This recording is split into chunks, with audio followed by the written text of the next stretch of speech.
जी बच्चों, this lecture is about sphingolipids जो कि मेम्ब्रेन लिपिड्स की दूसरी इंपॉर्टेंट टाइप है। और आई होप कि ग्लिसरोलिपिड्स के जो मेजर कॉन्सेप्ट है वो आप लोगों के माइंड में होंगे कि इसमें आप लोगों के पास बेसिक जो शुगर होती है वो शुगर एक्चुअली ग्लिसरोल होती है। सॉरी, जो बेसिक अल्कोहल होती है वो अल्कोहल एक्चुअली ग्लिसरोल होती है। ठीक है। और उस ग्लिसरोल की तीनों पोजीशंस के ऊपर भी फैटी एसिड अटैच हो सकते हैं, या फिर अगर हम स्पेसिफिकली ग्लिसरोफॉस्फोलिपिड्स की बात करें तो उसमें ग्लिसरोल की जो थर्ड पोजीशन है उस पर एक फॉस्फेट ग्रुप है। फॉस्फेट ग्रुप के बाद आगे हेड ग्रुप की जो है वो अटैचमेंट की बेस पे हम इसको फर्दर क्या कर सकते हैं, डिफ्रेंशिएट कर सकते हैं। इन ग्लिसरोलिपिड्स को अगर आपने लास्ट लेक्चर में जब ऑब्जर्व किया था तो आपने ये चीज भी देखी थी कि समटाइम्स इन ग्लिसरोफॉस्फोलिपिड्स के अंदर आपको ईस्टर लिंकेज के अलावा ईथर लिंकेज भी मिलता है। तो जो ग्लिसरोलिपिड्स है उनको इस तरह से आप सब क्लासिफाई कर सकते हो कि अगर आपके जो ग्लिसरोलिपिड्स हैं उनमें phosphate group as a head group present है, these glycerolipids are actually glycerophospholipids. और ये ग्लिसरोफॉस्फोलिपिड्स ईस्टर लिंक लिपिड्स भी हो सकते हैं, जिसमें आप लोगों ने phosphatidyl choline, phosphatidyl ethanolamine, phosphatidyl inositol, phosphatidyl serine, इन सब फॉस्फोलिपिड्स की एग्जांपल पड़ी थी। बट प्लाज्मेलोजिन और प्लेटलेट एक्टिवेटिंग ग्रोथ फैक्टर जो कि आप लोगों ने लास्ट लेक्चर में डिस्कस किए थे, ये दो आपके पास ऐसे लिपिड्स थे जिनमें ईस्टर की बजाय ईथर लिंकेज भी आप ऑब्जर्व करते हो। तो आपके पास जो ईथर लिंक ग्लिसरोफॉस्फोलिपिड है उसमें इन दो लिपिड्स की एग्जांपल आ जाएगी। तो ग्लिसरोफॉस्फोलिपिड्स के अलावा आपने ये चीज भी ऑब्जर्व किया है कि मोस्ट ऑफ द टाइम्स आपके जो प्लांट सेल्स हैं उन प्लांट सेल्स में फॉस्फेट की बजाय उनमें जो हेड ग्रुप है या जो ग्लिसरोल की थर्ड पोजीशन है उसमें नॉर्मली फॉस्फेट या गैलेक्टोज भी प्रेजेंट होती है। तो इन लिपिड्स को आप क्या कहते हो कि these are also glycerolipids but these are not glycerophospholipids. ये ग्लिसरोसल्फो या ग्लिसरोगैलेक्टोलिपिड्स की क्लास से बिलोंग है। तो इन लिपिड्स को क्लियर करने के बाद आज का जो हमारा कंसर्न है वो स्फिंगोलिपिड्स के साथ। फर्स्ट ऑफ ऑल हम स्फिंगोलिपिड्स क्या है, इनकी जो कंपोजिशन है, इनमें जो लिंकेजेस हैं उसको ऑब्जर्व करते हैं। और उसके बाद हम स्फिंगोफॉस्फो और स्फिंगोग्लाइकोलिपिड्स को डिस्कस करेंगे, यानी ऐसे स्फिंगोलिपिड्स जिसमें फॉस्फेट या फिर carbohydrate as a head group present होता है। ठीक है, फॉस्फेट या कार्बोहाइड्रेट, अगर फॉस्फेट ग्रुप प्रेजेंट है तो ये स्फिंगोफॉस्फोलिपिड्स होंगे, और अगर कार्बोहाइड्रेट प्रेजेंट है तो ये स्फिंगोग्लाइकोलिपिड या ग्लाइकोस्फिंगोलिपिड्स प्रेजेंट होंगे, बिकॉज यहाँ पे carbohydrate as a head group attach है विद द स्फिंगोलिपिड। तो फर्स्ट ऑफ ऑल जो चीज आप लोगों को क्लियर होनी चाहिए कि what is the basic difference between sphingolipids and glycerolipids, वो एक्चुअली अल्कोहल का है। हमने ये चीज स्टार्टिंग में पढ़ी थी कि लिपिड्स एक्चुअली आपके पास कॉम्बिनेशन है अल्कोहल और फैटी एसिड का। ठीक है, और मैंने आप लोगों से ये चीज कही थी कि आपके पास जो अल्कोहल है ये अल्कोहल ग्लिसरॉल भी हो सकती है, और ये अल्कोहल आपके पास स्फिंगोसिन भी हो सकती है। तो इससे पहले जो अल्कोहल हमने डिस्कस की थी वो ट्राईहाइड्रिक अल्कोहल थी, जिसमें 3 कार्बन आइटम्स के साथ 3 हाइड्रोक्साइल ग्रुप अटैच थे, जिसको हमने ग्लिसरॉल कहा था। बट अब जो हम अल्कोहल पढ़ने जा रहे हैं, this alcohol is amino alcohol actually, which means कि इस अल्कोहल में आपके पास OH ग्रुप के साथ साथ अमाइनो ग्रुप भी एज अ कॉन्स्टिट्यूएंट प्रेजेंट होगा। तो लेट्स सी कि ये स्फिंगोसिन एक्चुअली इसमें कितने कार्बन एटम्स है, इसकी कंपोजिशन क्या है। तो कुछ पॉइंट्स आपने यहाँ पे याद रखने हैं अबाउट स्फिंगोसिन, और इन पॉइंट्स के बाद आप लोग ग्लिसरॉल और स्फिंगोसिन को एक दूसरे से क्या कर सकते हो, डिफरेंशिएट कर सकते हो। पहला डिफरेंस जो आपके पास ग्लिसरॉल और स्फिंगोसिन में है वो नंबर ऑफ कार्बन एटम्स का। लाइक ग्लिसरॉल के केस में आपने ऑब्जर्व किया था कि आपके पास ये 3 कार्बन कंटेनिंग कंपाउंड है, बट स्फिंगोसिन आपके पास 18 कार्बन कंटेनिंग एक जो है वो हाइड्रोकार्बन चेन, इसकी 18 कार्बन उसमें प्रेजेंट होते हैं। ठीक है, और जो ग्लिसरॉल का स्ट्रक्चर है उसमें आपने ये चीज ऑब्जर्व की थी कि आपके जितने कार्बन एटम्स थे हर कार्बन एटम के साथ एक एक हाइड्रोक्साइल ग्रुप प्रेजेंट था, विच मीन्स कि ये ट्राईहाइड्रिक अल्कोहल है। बट स्फिंगोसिन आपके पास डाईहाइड्रिक अल्कोहल है, इसमें जो 18 कार्बन एटम्स हैं उसमें से 2 कार्बन एटम्स के ऊपर सिर्फ हाइड्रोक्साइल ग्रुप प्रेजेंट होता है। अगर उन कार्बन एटम्स को आप डिफरेंशिएट करो कि वो 18 में से कौन से कार्बन एटम्स हैं, तो पहला आपके पास जो हाइड्रोक्साइल ग्रुप है वो कार्बन नंबर 1 के साथ अटैच है, और सेकंड आपका जो हाइड्रोक्साइल ग्रुप है वो कार्बन नंबर 3 के साथ अटैच होगा। तो ये दो वो पोजीशंस हैं जहां पे आपके पास जो है वो OH ग्रुप की अटैचमेंट होती है, दैट्स व्हाई इसको आप डाइहाइड्रिक अल्कोहल भी कहते हो। अब थर्ड डिफरेंस आपने ये चीज याद रखना है कि ग्लिसरॉल के स्ट्रक्चर में आपने अमाइनो ग्रुप को ऑब्जर्व नहीं किया था, बट स्फिंडोसिन आपके पास एक ऐसी शुगर है जिसमें इन दो हाइड्रोक्साइल ग्रुप्स के साथ एक अमाइनो ग्रुप भी प्रेजेंट होता है, और अगर आप उसकी जो अटैचमेंट साइट है उसको आइडेंटिफाई करो तो इसकी अटैचमेंट कार्बन नंबर 2 के ऊपर होती है। ठीक है, तो अभी तक हमने कुछ पॉइंट्स यहाँ पे जो है वो इनको आइडेंटिफाई किया है। Sphingosine actually is the alcohol containing ethene carbon atom जिसमें 2 हाइड्रोक्साइल ग्रुप्स हैं, it means it is a dihydric alcohol, और जो 2 हाइड्रोक्साइल ग्रुप्स हैं वो कार्बन नंबर 1 और कार्बन नंबर 3 के प्रेजेंट है। सेकेंड हम देखते हैं कि this is also an amino alcohol which means कि इसमें एक अमाइनो ग्रुप भी प्रेजेंट होता है, उसकी अटैचमेंट जो है वो कार्बन नंबर 2 के ऊपर है। लास्ट पॉइंट इज कि इसमें जो आपके पास हाइड्रोकार्बन चेन होगी उस हाइड्रोकार्बन चेन में अनसैचुरेशन भी प्रेजेंट है, विच मीन्स कि यहाँ पे आपके पास हाइड्रोकार्बन चेन है वो सैचुरेटेड नहीं है, बल्कि किसी एक पोजीशन के ऊपर उसमें डबल बॉन्ड भी प्रेजेंट है। ठीक है, और यहाँ पे जो डबल बॉन्ड की पोजीशन है वो एक्चुअली क्या पोजीशन है, carbon number 4 and carbon number 5 के दरमियान। जैसे मैंने आपसे कहा था ना कि जहाँ पे अनसैचुरेशन होती है उसमें आप लोएस्ट कार्बन एटम को मेंशन करते हो, तो यहाँ पे आपकी जो डबल बॉन्ड है it is present at carbon number 4। तो अब अगर इसका हम स्ट्रक्चर ड्रॉ करें तो इन पॉइंट्स को माइंड में रखते हुए हम लोग स्फिंडोसिन के स्ट्रक्चर को ड्रॉ कर सकते हैं इजीली। लाइक आप यहाँ पे देख रहे हो कि आप जो है वो इस तरह से 18 कार्बन एटम्स को, लाइक मैं अगर इस तरह से ड्रॉ करती हूँ 1 2 3 4 5 6 7 8 9 10 11 12 13 14 15, इसको थोड़ा सा लॉन्ग 16 17 एंड देन 18। ठीक है, तो ये आपके पास 18 कार्बन कंटेनिंग जो है ये एक हाइड्रोकार्बन चेन है जिसमें फर्स्ट पोजीशन के ऊपर मैं अटैच करवाती हूँ OH को, और फर्स्ट के साथ आपने यहाँ पे सेकंड एंड थर्ड पोजीशन पे इसको अटैच करवाना। जो सेकंड पोजीशन है उसके ऊपर आपके पास अटैचमेंट किस ग्रुप की होगी, अमाइनो ग्रुप की, और जो fourth and fifth carbon atom है इस पे एक अनसैचुरेशन प्रेजेंट होगी। ठीक है, तो सिंपली ये आप स्ट्रक्चर किसका है, एक अमाइनो अल्कोहल स्फिंडोसिन का स्ट्रक्चर प्रेजेंट है। तो अल्कोहल तो हमने देख ली, अल्कोहल का स्ट्रक्चर भी देख लिया। इसी तरह से हम जब ग्लिसरोलिपिड की बात करते थे तो वहां पे भी हम ये चीज देखते थे कि जो ग्लिसरोल है उसके स्ट्रक्चर को क्लियर करने के बाद हमने उस फंक्शनल ग्रुप को आइडेंटिफाई किया था जिसके साथ जाके किसी फैटी एसिड में अटैच होना। तो मैंने आप लोगों से ये चीज कही थी कि ग्लिसरोल के केस में ये जो हाइड्रोक्साइल ग्रुप है एक्चुअली ये वो अटैचमेंट साइट है जहां पे जाके कोई फैटी एसिड अपने कार्बोक्सिलिक एसिड फंक्शनल ग्रुप की वजह से कंडेंसेशन रिएक्शन शो करता है और उसके बाद यहाँ पे ईस्टर लिंकेज बनता है। एक्चुअली जो स्फिंडोलिपिड्स हैं, स्फिंडोलिपिड्स में आपकी जो फैटी एसिड की अटैचमेंट है वो हाइड्रोक्साइल ग्रुप पे नहीं होती बल्कि अमाइनो ग्रुप पे होती है। इट मीन्स कि यहाँ पे आपके अल्कोहल और फैटी एसिड के दरमियान बनने वाला जो बॉन्ड है वो ईस्टर बॉन्ड नहीं होगा जो आप ग्लिसरोलिपिड्स में पढ़ते थे, बल्कि वो कौन सा बॉन्ड होगा, अमाइड बॉन्ड। यहाँ पे जो है वो फैटी एसिड का स्ट्रक्चर ड्रॉ करते हैं। एक तरफ स्फिंडोसिन के स्ट्रक्चर को ले लेते हैं,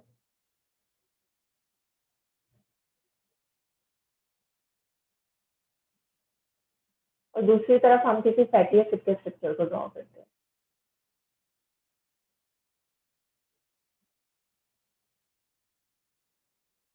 दिस इज स्फिंडोसिन, और यहाँ पे आपके पास कोई फैटी एसिड है जिसमें लॉन्ग हाइड्रोकार्बन चेन है,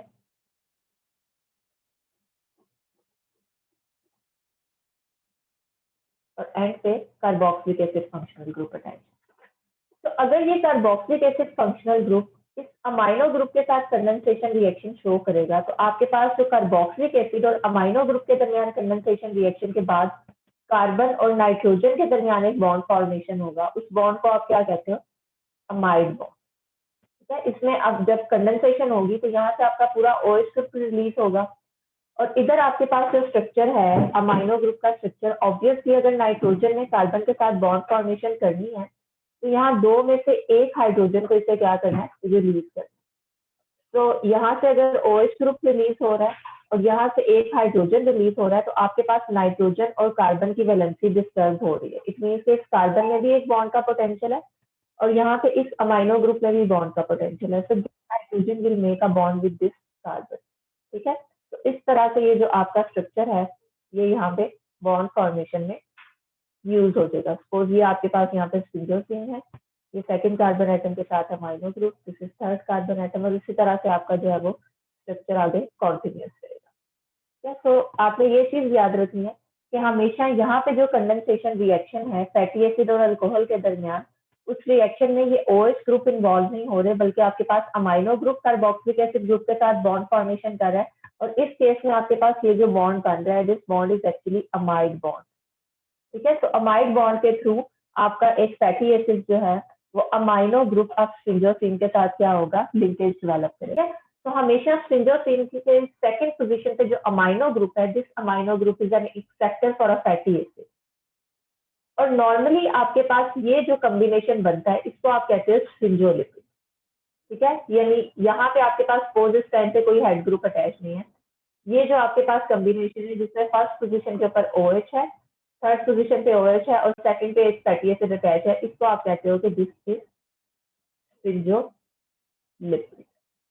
अब जस्ट लाइक द ग्लिसरोलिपिड, हमने वहां पे ये चीज देखी थी ना कि आपका जो ग्लिसरोल है उसकी थर्ड पोजीशन के ऊपर समटाइम्स जो OH ग्रुप है उस OH ग्रुप के ऊपर फॉस्फेट ग्रुप आके अटैच होता है, और फॉस्फेट ग्रुप के साथ कोई हेड ग्रुप आके अटैच हो जाता है। यहाँ पे भी मॉडिफिकेशन हो सकती है, स्ट्रिंजोलिपिड से भी हेड ग्रुप की अटैचमेंट होती है, और यहाँ पे कौन सा ग्रुप एक्चुअली सब्सटीट्यूट होगा, कौन सी पोजीशन के ऊपर हेड ग्रुप की अटैचमेंट होगी, कार्बन नंबर 1 के साथ जो अटैच हाइड्रोक्साइल ग्रुप है, यहाँ से हाइड्रोजन की जगह मोस्ट ऑफ द टाइम कोई हेड ग्रुप आके अटैच हो जाता है। ठीक है, तो अगर हेड ग्रुप अटैच होगा तो आपके पास स्ट्रिंजोलिपिड्स की डिफरेंट टाइप्स जो है वो जनरेट होगी। ठीक है, depending upon the type of head group जो कि यहाँ पे आके अटैच होता है। तो अगर आपसे पेरेंट स्ट्रक्चर पूछा जाए स्टिरियोलिपिड का, तो वो ये स्ट्रक्चर है जो मैंने अभी ड्रॉ किया है, जिसमें फर्स्ट पोजीशन के ऊपर OH प्रेजेंट है। लेकिन अगर किसी वजह से, और इस पेरेंट स्ट्रक्चर को स्टिरियोलिपिड या सीरामाइड कहते हैं। ठीक है, तो आपसे अगर पूछा जाए कि what is the parent structure of a sterolipid, तो आप लोगों को पता होना चाहिए कि ceramide is actually parent structure. लेकिन समटाइम्स इस सीरामाइड में जो ये एक हाइड्रोजन एटम है, ये हाइड्रोजन एटम रिप्लेस हो जाता है किसी और ग्रुप के साथ, और जिस ग्रुप के साथ रिप्लेस होगा उस टाइप का स्टिरियोलिपिड आपके पास क्या होगा, प्रोड्यूस होगा। तो we can classify sterolipids depending upon the head group which is actually attached to the carbon number 1 of sphingosine. ठीक है, तो लेट्स सी कि कौन कौन से हेड ग्रुप्स यहाँ पे अटैच हो सकते हैं और किस तरह से यहाँ पे जो है वो आपके पास डिफरेंट टाइप्स ऑफ स्टिरियोलिपिड्स प्रोड्यूस हो सकती है। तो फर्स्ट ऑफ ऑल आप लोगों ने ये चीज माइंड में रखनी है कि ये पेरेंट स्ट्रक्चर है स्टिरियोसिन का, जिसमें आपके पास यहाँ पे एक हाइड्रोक्साइल ग्रुप है, थर्ड पोजीशन पे हाइड्रोक्साइल ग्रुप है, यहाँ पे अमाइनो ग्रुप है। बट अगर कोई फैटी एसिड यहाँ पे आके स्टिरियोसिन को अप्रोच करता है तो यहाँ से ये वाला ग्रुप रिलीज होगा, यहाँ से एक हाइड्रोजन रिलीज होगी, और आपके पास ये जो यहाँ पे कार्बन आइटम है, this carbon atom will make a bond with this nitrogen. ठीक है, और ये आपके पास स्टिरियोलिपिड या सीरामाइड बन गए। बट अगर कोई हेड ग्रुप आके यहाँ से इस हाइड्रोजन को भी रिप्लेस कर देता है, तो उस केस में आपके पास एक स्पेसिफिक टाइप ऑफ स्टिरियोलिपिड प्रोड्यूस होगा। ठीक है, और वो स्टिरियोलिपिड कौन से हो सकते हैं depending upon the type of head group जो कि यहाँ पे आके अटैच हो रहा है। फोर्थ, हेड ग्रुप में आपके पास कोई फॉस्फेट कंटेनिंग ग्रुप आके अटैच होता है। इस हेड ग्रुप में आपके पास कोई फॉस्फेट कंटेनिंग ग्रुप है, फॉर एग्जांपल फॉस्फोकोलिन है, तो ये स्टिरियोलिपिड आपके पास स्टिरियोफॉस्फोलिपिड्स होंगे। और अगर हेड ग्रुप में कोई कार्बोहाइड्रेट आके अटैच हो जाता है तो इस केस में आपके जो स्टिरियोलिपिड्स है उनको आप क्या कहोगे, ग्लाइकोस्टिरियोलिपिड। तो depending upon the type of head group जो कि आके अटैच हो रहा है, आप इन दो टाइप्स को ऑब्जर्व करोगे। स्टिरियोलिपिड्स की क्लासिफिकेशन इस हेड ग्रुप की बेस पे है जो कि यहाँ पे आके अटैच हो रहा है। तो लेट्स सी कि कौन कौन से हेड ग्रुप्स अटैच हो सकते हैं। ये पेरेंट स्ट्रक्चर है जिसमें हेड ग्रुप की जगह हाइड्रोजन अटैच है। ठीक है, तो इस केस में स्टिरियोलिपिड को आप क्या कहते हो, सीरामाइड। यानी इस केस में आपके पास कोई हेड ग्रुप नहीं है, बल्कि हेड ग्रुप की जगह कौन सा ग्रुप है, हाइड्रोजन अटैच है। तो this is actually ceramide, this is a parent structure of all sterolipid. But अगर हेड ग्रुप की जगह कोई फॉस्फेट कंटेनिंग ग्रुप आके अटैच हो गया, जैसे फॉस्फोकोलिन, कोलिन का स्ट्रक्चर आप लोगों को याद होगा, इससे पहले भी आप लोगों ने जो है वो ग्लिसरोफॉस्फोलिपिड्स के अंदर डिस्कस किया था कि कोलिन में एक्चुअली आपके पास एक इथाइल ग्रुप प्रेजेंट होता है। इस इथाइल ग्रुप के साथ एक नाइट्रोजन होते हैं और नाइट्रोजन की तीनों पोजीशंस के ऊपर एक एक मिथाइल ग्रुप जो है वो अटैच होता है। So this is the structure of choline. But यहाँ पे आपके कोलिन अकेला प्रेजेंट नहीं है, बल्कि कोलिन के साथ एक फॉस्फेट ग्रुप भी अटैच है। तो this is not only choline, this is phosphocholine. तो आप कह सकते हो कि this is actually phosphate group containing head group. और जब ये यहाँ पे आके अटैच होगा तो आपके पास जो स्फिंगोलिपिड्स बनेंगे, ये स्फिंगोलिपिड्स एक्चुअली स्फिंगोफॉस्फोलिपिड्स होंगे, बिकॉज इस केस में आपके हेड ग्रुप में फॉस्फेट कंटेनिंग ग्रुप रहते हैं। ठीक है, तो this specifically this sphingophospholipid is called as sphingomyelin. यानी कोई सा भी फॉस्फेट कंटेनिंग ग्रुप अटैच हो सकता है, लेकिन अगर स्पेसिफिकली फॉस्फोकोलिन प्रेजेंट होगा तो इस स्फिंगोफॉस्फोलिपिड का कॉमन नेम क्या है? स्फिंगोमाइलिन। तो अगर आपसे कहा जाए कि draw a structure of sphingomyelin, तो उसमें आप लोगों ने स्फिंगोसिन ड्रॉ करना है। यहाँ पे आप कोई सा भी फैटी एसिड लगा सकते हो, भी आप लोग जो है वो पाल्मिटिक एसिड लगा सकते हो या स्टीयरिक एसिड लगा सकते हो। ठीक है, और उसके बाद आपने हेड ग्रुप में यहाँ पे कौन सा ग्रुप लगाना है? स्पेसिफिकली हेड ग्रुप की बेस पे क्लासिफिकेशन होती है ना, तो हेड ग्रुप में फॉस्फोकोलिन के अलावा कोई और ग्रुप जो है वो एक्सेप्टेबल नहीं होगा। ठीक है, तो ऑल स्फिंगोफॉस्फोलिपिड जिनमें हेड ग्रुप में यहाँ पे फॉस्फोकोलिन प्रेजेंट होता है, उसको आप स्पेसिफिकली क्या कहते हो? सेकेंड हेड ग्रुप है आपके पास कार्बोहाइड्रेट। वो कार्बोहाइड्रेट मोनोसेक्राइड भी हो सकता है।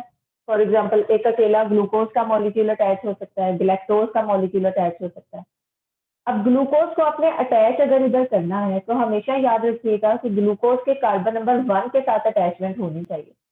लाइक अगर आपसे कहा जाता है draw structure of sphingolipid containing glucose at the head group, तो आप लोगों को पहले ग्लूकोज का स्ट्रक्चर आना चाहिए। सपोज ये आपके पास ग्लूकोज का पेरेंट स्ट्रक्चर है और इसमें आपको पता है कि आपके पास अटैचमेंट साइट है फर्स्ट कार्बन एटम। ठीक है, तो फर्स्ट कार्बन एटम को आप यहाँ पे किस तरह से ड्रॉ करोगे? Let me draw this. ठीक है, ये फर्स्ट कार्बन एटम है जिसने यहाँ पे बॉन्ड फॉर्मेशन करनी है। तो ऑब्वियसली जब आप इसका स्ट्रक्चर ड्रॉ करोगे तो ये इन्वर्टेड फॉर्म में इस तरह से आएगा, बिकॉज फर्स्ट कार्बन यहाँ पे बॉन्ड फॉर्मेशन के लिए यूज हो रही है ना। तो मैं इसको इस तरह से जो है वो ड्रॉ करके बताऊंगी कि आपके पास यहाँ पे हाइड्रोजन है और ये जो ऑक्सीजन है एक्चुअली यहाँ पे नीचे वाला OH ग्रुप कंडेंसेशन रिएक्शन में यूज होगा ना, तो मैं इसको यहाँ पे इस तरह से बॉन्ड फॉर्मेशन के लिए यूज करूँगी। Then hydrogen, OH group, third position, fourth position, fifth and six. तो कहने का मकसद सिर्फ ये है कि ये चीज याद रखनी है कि ग्लूकोज में ये fourth carbon atom bond formation में यूज नहीं हो रहा, बल्कि यहाँ से आपको ये चीज पता चल रही है कि इसका first carbon atom actually bond formation में इन्वॉल्व। तो ऐसे जितने स्फिंगोलिपिड्स जिनमें आपके पास हेड ग्रुप में कोई कार्बोहाइड्रेट अटैच है उनको ग्लाइकोस्फिंगोलिपिड्स कहते हैं। वो कार्बोहाइड्रेट मोनोसेक्राइड भी हो सकता है, डाई, ट्राई और टेट्रासेक्राइड भी हो सकता है। अगर मोनोसेक्राइड है तो उसको आप सेरिब्रोसाइड कहते हैं। ठीक है, अगर आपके पास किसी स्फिंगोलिपिड में हेड ग्रुप की जगह कोई मोनोसेक्राइड प्रेजेंट है, वो ग्लूकोज भी हो सकता है, गैलेक्टोज भी हो सकता है, मेनोज भी हो सकता है, कोई सा भी मोनोसेक्राइड है, तो इस केस में उस स्फिंगोलिपिड को, ग्लाइकोस्फिंगोलिपिड को आप स्पेसिफिकली सेरिब्रोसाइड कहते हो। ये इनके कॉमन नेम है। इससे पहले मैंने सीरामाइड डिस्कस किया ना आप लोगों के साथ। सीरामाइड आपके पास ये पेरेंट स्ट्रक्चर है जिसमें कोई हेड ग्रुप अटैच नहीं। इसमें स्फिंगोसिन है, स्फिंगोसिन की सेकंड पोजीशन के ऊपर एक फैटी एसिड अटैच है, दोनों हाइड्रोक्साइल ग्रुप फ्री फॉर्म में प्रेजेंट है, किसी किस्म का हेड ग्रुप प्रेजेंट नहीं है। बट अगर हेड ग्रुप की जगह आपके पास फॉस्फोकोलिन प्रेजेंट है तो उसको आप स्फिंगोमाइलिन कहोगे। अगर हेड ग्रुप की जगह ग्लूकोज अटैच है, गिलेक्टोज अटैच है या मेनोज अटैच है तो उसको आप सेरिब्रोसाइड कहोगे। और अगर हेड ग्रुप में आपके पास कोई डाइसेक्राइड, ट्राइसेक्राइड या टेट्रासेक्राइड प्रेजेंट है तो उसको आप क्या कहोगे? ग्लोबोसाइड। ठीक है, लेकिन ये डाई, ट्राई और टेट्रासेक्राइड हमेशा लीनियर होने चाहिए। अगर ये डाई, ट्राई या टेट्रासेक्राइड ओलिगोसेक्राइड ब्रांच फॉर्म में प्रेजेंट होंगे, जैसे आप यहाँ पे देख रहे हो, यहाँ पे भी टेट्रासेक्राइड हो सकते हैं इस तरह से, लेकिन यहाँ पे जो आपके पास टेट्रासेक्राइड है एक्चुअली वो ब्रांच फॉर्म में प्रेजेंट है, जिसमें 3 शुगर इस तरह से लीनियर फॉर्म में प्रेजेंट है और एक इस तरह से ब्रांच फॉर्म के अंदर प्रेजेंट है। ठीक है, तो ये वाला स्ट्रक्चर आपके पास क्या होगा? गैंग्लियोसाइड। तो ये कुछ नॉमेनक्लेचर है, कॉमन नेम जो कि स्फिंगोलिपिड्स के लिए यूज होती है कि what are ganglioside, globoside, cerebroside. तो याद रखिएगा कि actually cerebroside, globoside and gangliosides are glycosphingolipids, जिनमें जो स्फिंगोसिन है उसके साथ एक हेड ग्रुप में कार्बोहाइड्रेट अटैच होते हैं। वो कार्बोहाइड्रेट अगर कोई मोनोसेक्राइड है तो आप उसको सेरिब्रोसाइड कहोगे, अगर वो कोई ओलिगोसेक्राइड है लेकिन लीनियर ओलिगोसेक्राइड है तो आप उसे ग्लोबोसाइड कहोगे, और अगर वो कोई कॉम्प्लेक्स ओलिगोसेक्राइड है तो उस केस में स्पेसिफिकली उस स्फिंगोलिपिड का नेम होगा गैंग्लियोसाइड। तो मोस्ट ऑफ द टाइम्स आपकी ये जो जो सेरिब्रोसाइड और ग्लोबोसाइड हैं, ये न्यूट्रल लिपिड्स की कैटेगरी में आते हैं, बिकॉज इनके ऊपर कोई चार्ज कंटेनिंग ग्रुप अटैच नहीं होता। बट जो गैंग्लियोसाइड्स हैं, इनमें ये जो शुगर है आपके पास, this is actually N acetyl glucosamine, ठीक है, या न्यूरामिक एसिड आपके पास यहाँ पे प्रेजेंट है। तो इस केस में आपके पास जो शुगर है गैंग्लियोसाइड के केस में आपके पास जो है वो मोस्ट ऑफ द टाइम कोई नेगेटिवली चार्ज ग्रुप प्रेजेंट होता है। तो अगर आप चार्ज की बेसिस पर डिफरेंशिएशन करो, आपसे ये पूछा जाए कि क्या हमेशा जो ग्लाइकोस्फिंगोलिपिड्स है वो न्यूट्रल होती हैं या उन पर चार्ज प्रेजेंट होता है, तो आपने ये चीज माइंड में रखनी है कि most of the glycosphingolipids including cerebroside and globoside वो न्यूट्रल लिपिड्स की कैटेगरी में आती है। बट जो गैंग्लियोसाइड्स हैं, इनमें आपके पास most of the time sugar के साथ जो है वो चार्ज कंटेनिंग ग्रुप से अटैच होते हैं, नेगेटिवली चार्ज ग्रुप रहते हैं। दैट्स व्हाई आप इनको जो है वो नेगेटिवली चार्ज लिपिड्स की क्लास में क्या करते हो, क्लासिफाई करते हो। तो आप इनकी क्लासिफिकेशन दो तरह से कर सकते हो, चार्ज की बेस पे, या फिर आप इनको क्लासिफाई कर सकते हो on the basis of the type of head group जो यहाँ पे प्रेजेंट है। तो अगेन यहाँ पे आप इसी चीज को ऑब्जर्व कर रहे हो कि सेरिब्रोसाइड्स, ग्लोबोसाइड्स और गैंग्लियोसाइड्स ये एक्चुअली ग्लाइकोस्फिंगोलिपिड्स की क्लास से बिलोंग करती हैं, बट इनके अंदर जो मोनोसेक्राइड्स हैं उनकी आइडेंटिटी जो है वो एक दूसरे से क्या है, डिफरेंट है। अब इन स्फिंगोलिपिड्स की बायोलॉजिकल सिग्निफिकेंस क्या है? ये जो स्फिंगोलिपिड्स हैं, इन पे कार्बोहाइड्रेट की अटैचमेंट आखिर सेल्स के लिए जरूरी क्यों है? मोस्ट ऑफ द टाइम ये जो कार्बोहाइड्रेट स्फिंगोलिपिड्स के साथ अटैच होते हैं, ये आप इनको as a information rich molecule कह सकते हो, बिकॉज हम यहाँ पे एक एग्जांपल लेके इसको डिस्कस करते हैं कि रेड ब्लड सेल की सरफेस के ऊपर ये जो कार्बोहाइड्रेट का पैटर्न अटैच होता है, जो कि एज अ हेड ग्रुप किसी स्फिंगोलिपिड के साथ अटैच है, ये डिसाइड करता है कि इस पर्टिकुलर रेड ब्लड सेल के ऊपर कौन सी एंटीजन आके बाइंड करे। ठीक है, अगर मैं यहाँ पे एक स्लाइड ऐड करके इस तरह इस चीज को मैं क्लियर करूं, तो आप ये चीज माइंड में रखिएगा कि आपके पास जो रेड ब्लड सेल्स हैं, उनकी जो आउटर मेम्ब्रेन है, ऑब्वियसली वो भी प्लाज्मा मेम्ब्रेन, ठीक है। अगर यहाँ पे हम इसको इस तरह से ड्रॉ करते हैं कि सपोज ये आपके रेड ब्लड सेल्स की मेम्ब्रेन है, आउटर मेम्ब्रेन है, और चूंकि ये भी प्लाज्मा मेम्ब्रेन है तो इसमें भी different types of lipids present हो सकते हैं, ठीक है। ये लिपिड्स जो है ये ग्लिसरोफॉस्फोलिपिड्स भी हो सकते हैं, और ये लिपिड्स आपके पास स्फिंगोलिपिड्स भी हो सकते हैं।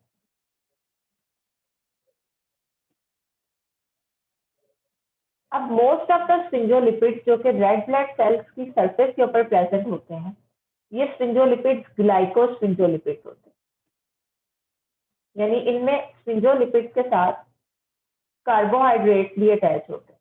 तो यहाँ पे आपके पास कोई स्पेसिफिक लिपिड है, और वो लिपिड एक्चुअली क्या है, उसकी नेचर अगर आप चेक करो तो वो लिपिड जो है वो ग्लाइकोस्फिंगोलिपिड की क्लास से बिलोंग करता है। तो पास ये जो मेम्ब्रेन लिपिड है, this membrane lipid is actually a sphingolipid, और इसमें आपके पास जो शुगर है दिस इज स्फिंगोसिन। अब यहाँ पे मैं टोटल 18 कार्बन जो है वो ड्रॉ नहीं करी, लेकिन आप लोगों को पता होना चाहिए कि इसमें total number of carbon atoms कितने हैं, 18 कार्बन आइटम, ठीक है। और यहाँ पे आपके पास जो है वो कोई OH ग्रुप है, this is first and second carbon atom, जहाँ पे अमाइनो ग्रुप है, and this is third carbon atom. तो सेकंड कार्बन आइटम के ऊपर आपके पास कोई फैटी एसिड अटैच है, ठीक है, इस तरह से। इस फैटी एसिड की चेन लेंथ कोई सी भी हो सकती है। जो नॉर्मली यहाँ पे फर्स्ट पोजीशन के ऊपर OH ग्रुप है, बिकॉज दिस इज ग्लाइकोस्फिंगोलिपिड, यहाँ पे कार्बोहाइड्रेट्स अटैच होंगे। नाउ द क्वेश्चन इज कि वो कार्बोहाइड्रेट्स कौन से होंगे।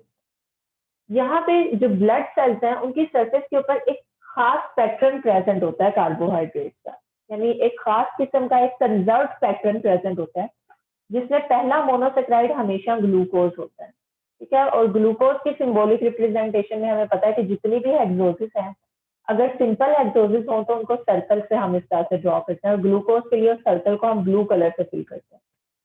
दूसरी तरफ अगर हम गैलेक्टोज की बात करते हैं तो सेकंड आपके पास जो शुगर यहाँ पे प्रेजेंट है, this sugar is galactose, because ये भी मॉडिफाइड नहीं है, सिंपल गैलेक्टोज है। इसको भी मैंने इस तरह सर्कल से यहाँ पे रिप्रेजेंट किया। तो ग्लूकोज और गैलेक्टोज के अटैचमेंट के बाद थर्ड रेजिड्यू आपके पास आता है एन एसिटाइल ग्लूकोजामाइन का।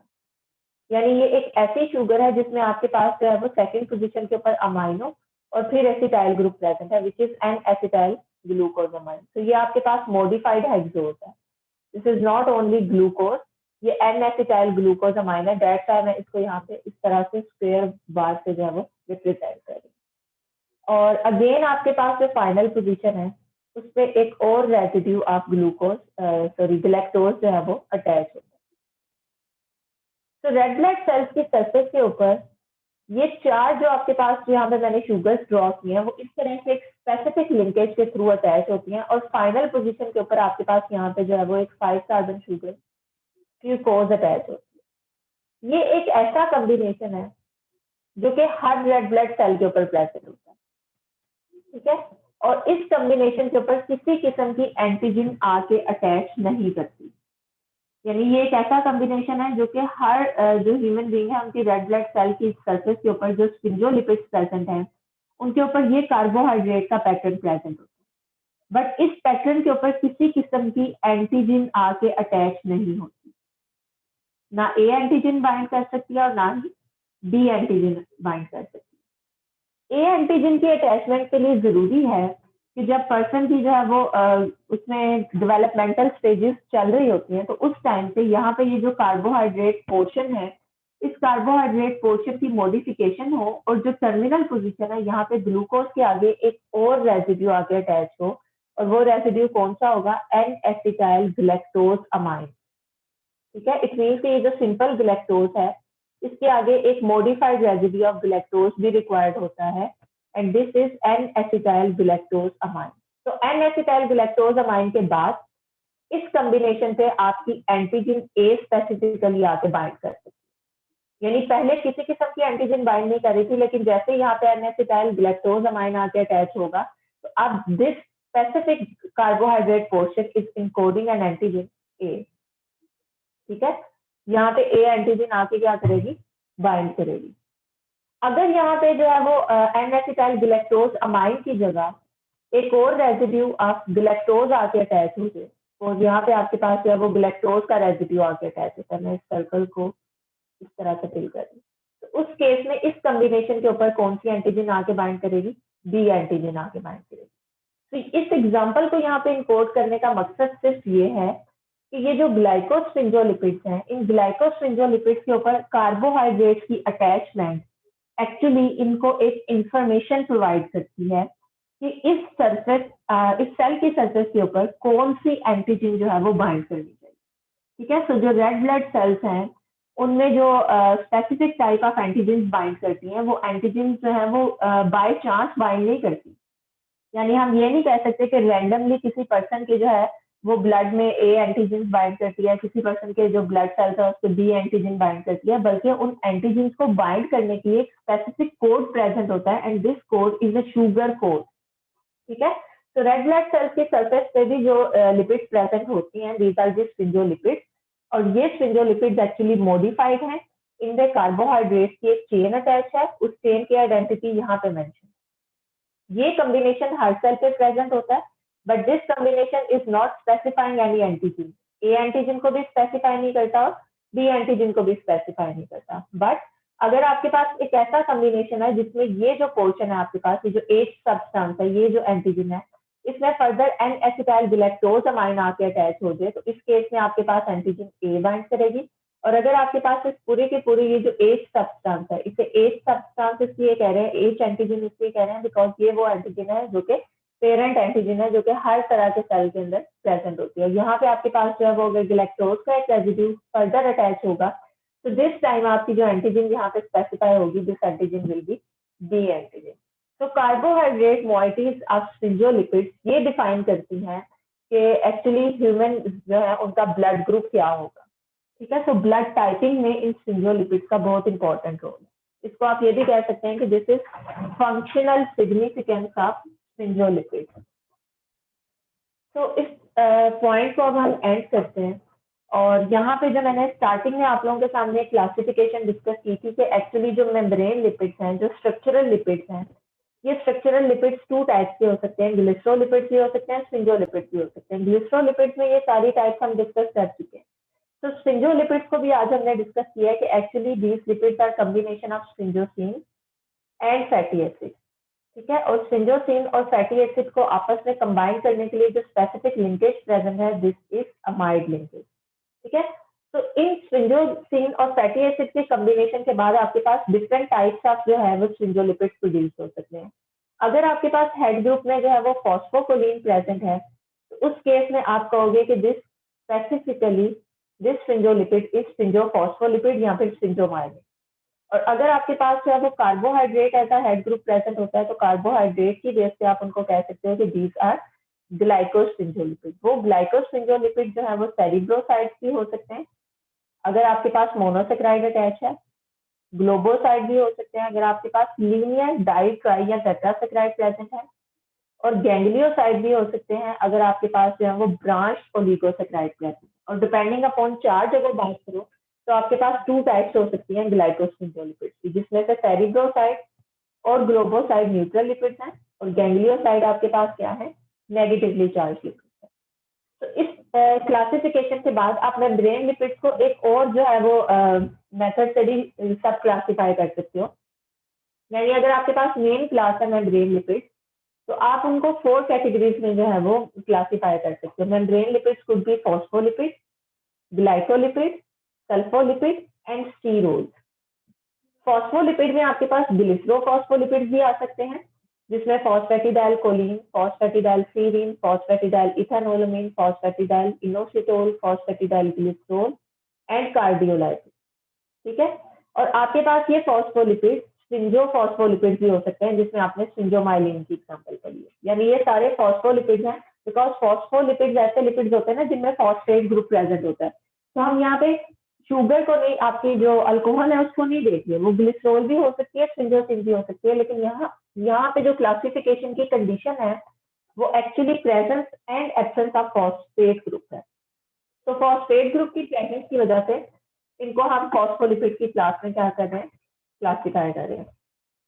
सेकेंड आपके पास क्लास है ग्लाइकोलिपिड। इसमें सारे वो लिपिड आ जाएंगे जिनमें कहीं ना कहीं कार्बोहाइड्रेट प्रेजेंट होते हैं। ये ग्लिसरोग्लाइकोलिपिड भी हो सकते हैं, क्योंकि इनमें भी हमने देखा था कि आपके पास ग्लिसरोल की जो लास्ट पोजीशन है, थर्ड कार्बन एटम, वहां पे ग्लैक्टोज प्रेजेंट होता है। तो ग्लैक्टोज इज आल्सो कार्बोहाइड्रेट, तो इनको आप ग्लाइकोलिपिड्स कह सकते हैं। और ये ग्लाइकोस्फिंगोलिपिड्स भी हो सकते हैं, ठीक है, जिनमें सेरिब्रोसाइड, ग्लोबोसाइड एंड गैंग्लियोसाइड, ये तीनों कैटेगरीज आ सकती है। ठीक है, तो पहली कैटेगरी फॉस्फोलिपिड, सेकंड कैटेगरी आपके पास ग्लाइकोलिपिड, थर्ड कैटेगरी आपके पास सल्फोलिपिड जिसमें सल्फेट ग्रुप प्रेजेंट होता है, and the fourth category is sterol. इस स्टीरोल में कोलेस्ट्रोल आता है, और कोलेस्ट्रोल जो है ये हमेशा जितनी भी मेम्ब्रेन्स हैं उनका एक इम्पोर्टेंट कॉन्स्टिट्यूएंट है। तो अभी तक हम बाकी सब लिपिड्स को पढ़ चुके हैं, स्टीरोल्स को भी हमने डिस्कस करना है। ठीक है, तो इंशाल्लाह कमिंग लेक्चर के अंदर हम स्टीरोल, कोलेस्ट्रोल और इसकी जो प्लाज्मा मेम्ब्रेन के अंदर इंपॉर्टेंस है, इसकी जो सिग्निफिकेंस है, उसको डिस्कस करेंगे।